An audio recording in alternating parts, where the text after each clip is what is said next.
Hi everyone, it's Liz with Real Girl Beauty. If you're new, welcome to my channel and thanks for clicking on this video. I've seen a lot of other channels do advice tips about application, and they tend to focus a lot on technique, the colors you're choosing, what type of color it is, and where you're putting it. And I really wanted to do a video that was totally different than that. That was, how can you improve your makeup application while staying true to techniques you like, the skills you have, and colors you like and enjoy, and where you like them to be. And that's what I'm going to do today. These are 9 tips about your makeup application, which are going to make it easier and make your makeup look better. Some of them are kind of common sense, but something a lot of people just skip anyway that really will help, and some of them might be new to you. Let me know in the comments which ones you already knew, which ones you already use, and which ones surprised you. I'm going to start with something that seems so simple, but I think a lot of people skip it, which is moisturize your face and your under eye area before you put on any makeup at all. A lot of people will skip this saying, well, I have oily skin, so my skin's already moisturized.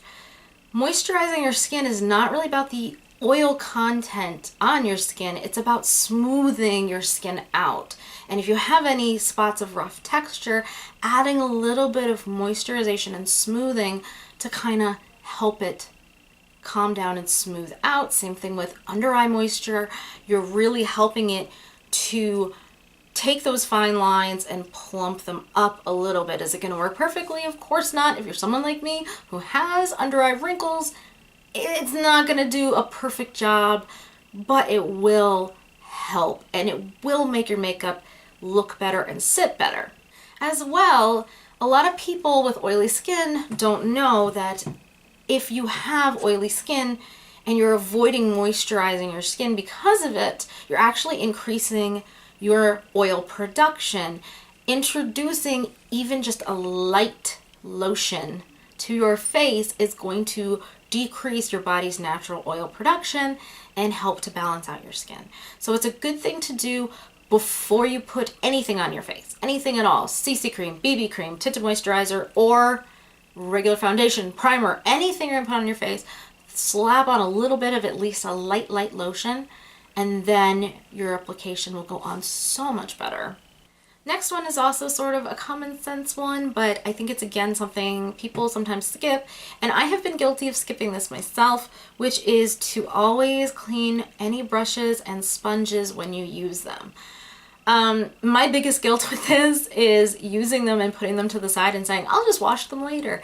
And actually that's really bad for them because they'll build up bacteria in the meantime. In the time span from your face to washing, it'll build up bacteria inside of itself, and then it's actually harder to wash and a little bit grosser. And in some cases, things like sponges can't be washed. They won't come clean. So do it right away. If you are someone who is doing a daily application and you don't have the time to sit and wash it with a bowl of water and either some specifically makeup brush cleaner, or you can use something like a baby shampoo or a really light moisturizing shampoo to wash your brushes with. If you don't have the time to do that full clean down, every day after you're done, take a daily brush cleaner, which Sephora makes a good one, and actually e.l.f. makes a very good one as well. It's a little spray bottle, and you kind of hold, I always put the brush against a paper towel and then spritz it and use the paper towel to clean the brush.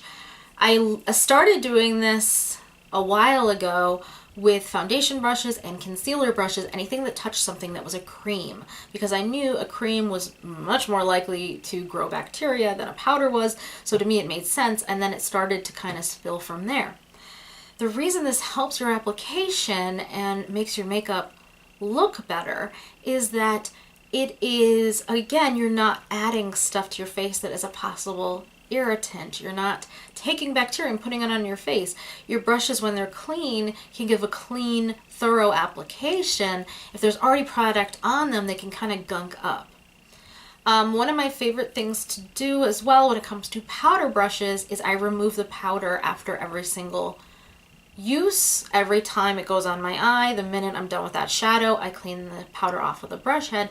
And I actually saved all of those little black rubbery spongy liners that Birchbox sends in their boxes now, because that works exactly the same as any of the color switches you can buy at stores that are a lot of money, and it's free. It comes with your box. If you're a subscriber to that, or you're someone like me who is no longer a subscriber, I have held on to mine, and actually when one side is dirty, you can flip it over and use the other side because it'll be clean. So they last a while, but I do that also to kind of knock any stuff off of the brush to make it clean so that it can apply better later. The best thing to do is use a daily cleaner as often as you can, especially with something that's liquidy or creamy, and then do a weekly clean of all of them.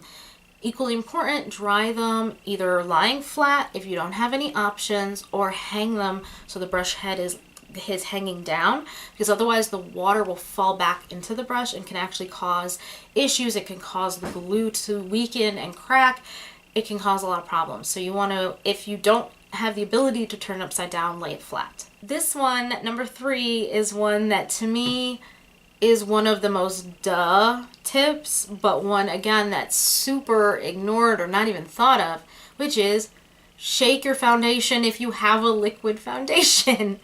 I've noticed this for myself, that you take out a liquid foundation and you go to put it on and you just sort of, turn the bottle over, or, push the pump and expect it to come out. And liquid foundations will separate, especially if they're an oil-based foundation or have any kind of moisturizers in the foundation. They will break apart and separate eventually. Especially as you're getting from the middle to the bottom half of the bottle, you really want to shake it to get the pigment mixed in with everything else so that you're getting a good amount of product on your face. This is really true of anything that's super, super liquidy. So if you're using like a liquid highlighter or a liquid blush, same thing. Shake that thing before you put it on your face, because it's gonna come out better, it's gonna come out smoother, and you're gonna look better. This is another duh moment for me, at least, but it's something even I sometimes forget to do, and I'm very embarrassed to admit that, but it's true, which is wash your hands before applying your makeup. My issue is I have animals and a baby, and sometimes I wash my hand and I run in the bedroom and the dog comes running in and I have to move him away, and my hands are no longer clean.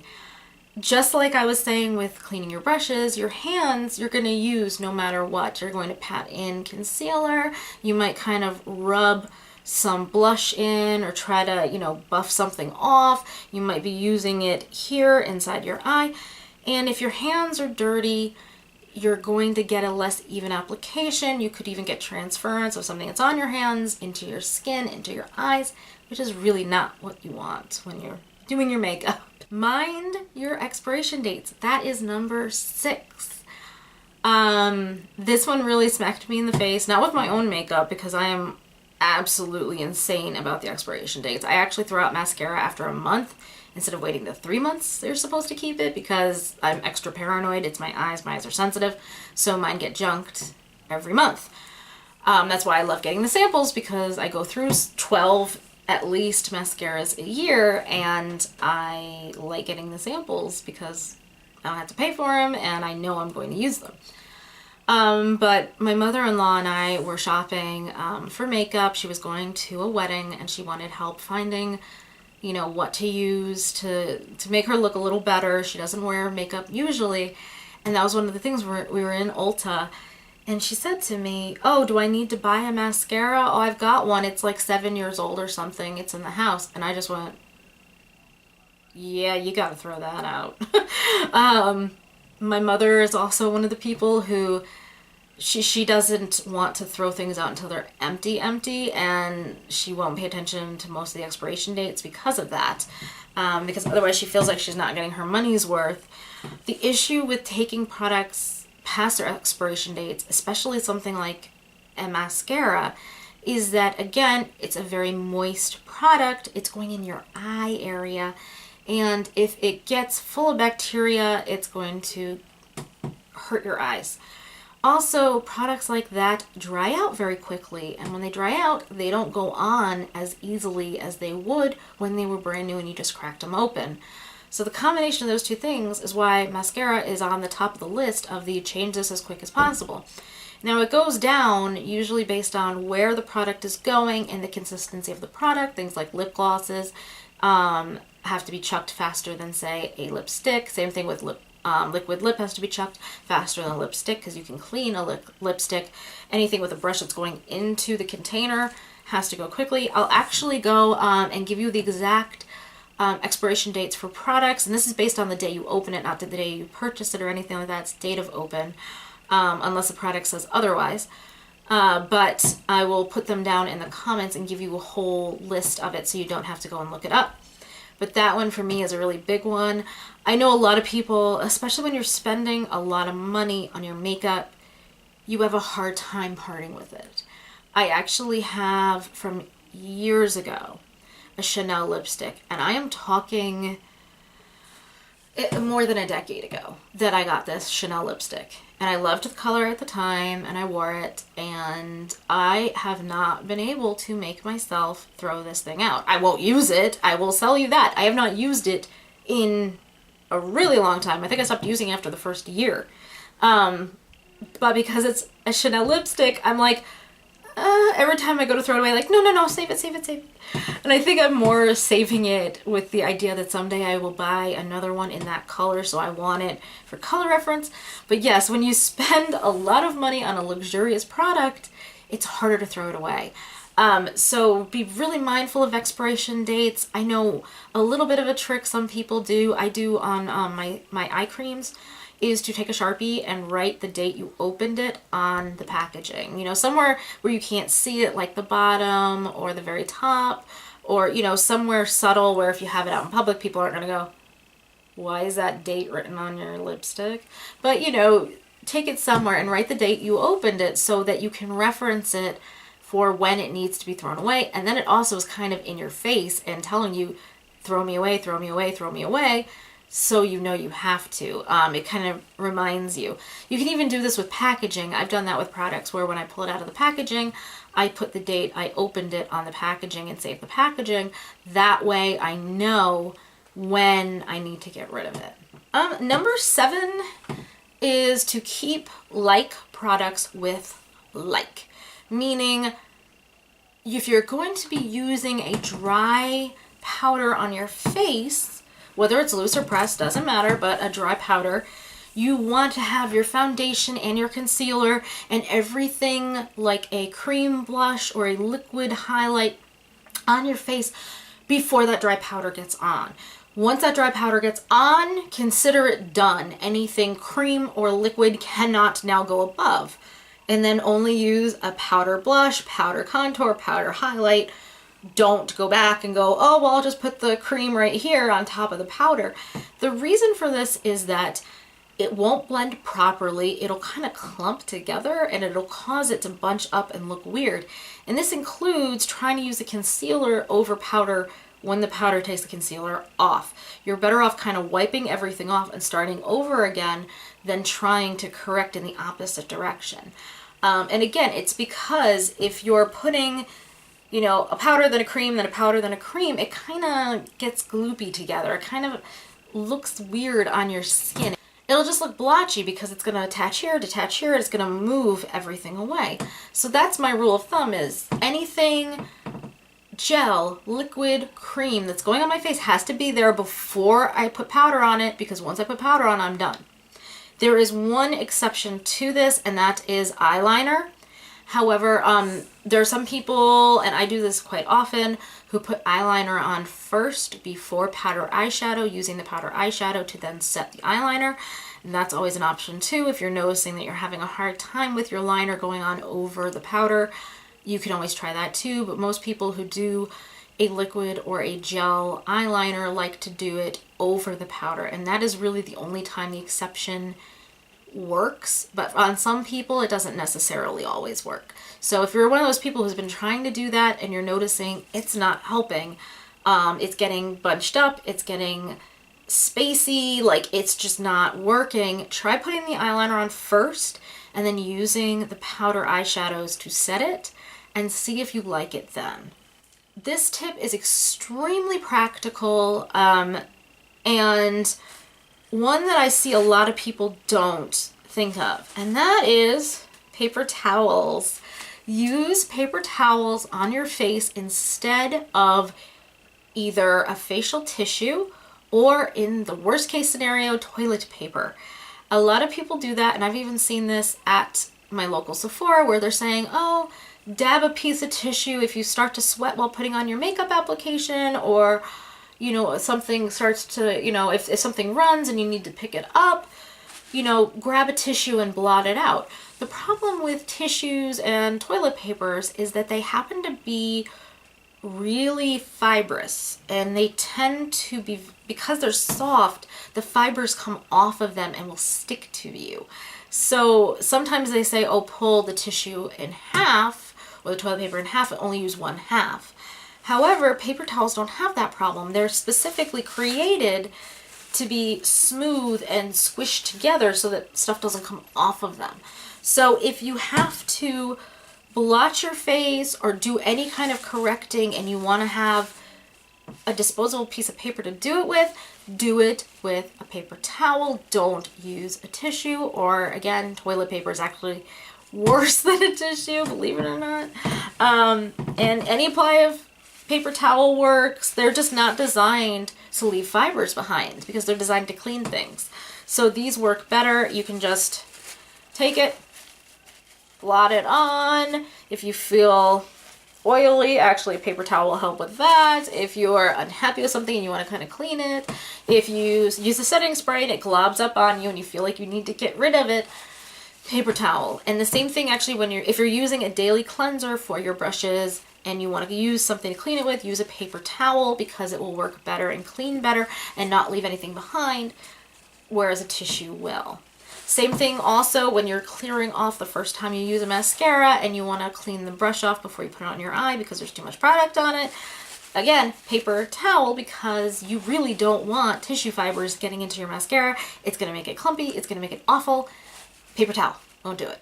And finally, number 9, which is a little common sense, but I think something a lot of people need the effort to think about, which is think outside the box. Just because a product says it has one specific use to it does not mean that's the only use you could have with it. You can use eyeshadow as blush. You can use bronzer as eyeshadow. You can use concealer as a foundation if it's a thin concealer and that's what you want. You can use foundation as concealer. You can use regular face powder as a sheer cover on your eyes where you're highlighting just a really cool liquid colored line and that's winging out, and you want to have a really simple eye to go along with that really impressive wing. Use just your regular face powder. Use eyeshadow as brow powder. Use brow powder as eyeshadow. Use it powder products as liners. My favorite thing to do with my lower line is to use powders because I feel like it looks better on my eyes. It's not as super dramatic and shrinking as a big bold liner is, but it still gives it a little definition and a little bit of pop. I've gotten so many eyeshadows that are like a really pink, and I don't like that. So I use them as blushes. I repurpose them as blushes all the time. Use products in a way you don't think of. You can use lipstick as a cream blush if the color is right and that's what you want. Doing this was going to increase the range of the products you have and give you options, especially if you're traveling. If you have products that are technically designed as single use, but you can use them in all these other ways, go ahead and do it. If it works for you, go for it. And I think that is really the best tip I can give you. You do you. You guys know I am not really big into bright eyeshadow or bright liner. I would rather do a bolder lip and leave my eyes kind of not as bold. But if you love color all over your eye, go ahead. Don't get bogged down in all these rules. You know, no shimmer in the crease. I love shimmer in my crease, and I don't really see the big deal. You know, don't mix your highlighter with your blush. Well, why not? Sometimes doing that, like right now, I have on a blush that is also highlighting, and I just used that. I didn't add anything else because it did the job of both. Why not? Why not let it be both? Don't follow the rules that people give you of put this here, put that there, and only do these colors, only do these colors. Do what makes you happy. Makeup should be fun. It shouldn't be stressful. It shouldn't be agonizing. It shouldn't be work. It should be fun. And if you've lost the fun, bring it back. If that means bringing back purple sparkle eyeliner, if that's what is going to make you have fun, go for it, do it. If it is going to be shades of orange and yellow everywhere on your eye, go for it. If it's going to be an absolutely beautiful red lipstick with nothing else on your face, go for it. Whatever works for you, do it. And think outside the box. Don't listen to those kinds of rules, the technique rules and the color rules. Let those go. Look at just the simple stuff you can tweak and do what makes you happy. I really hope this video was helpful. I put a lot of time into this and kind of sat and made my list and kind of researched things and sat and thought about it. And I really wanted to just encourage you guys. So if I did that, please give me a thumbs up and let me know.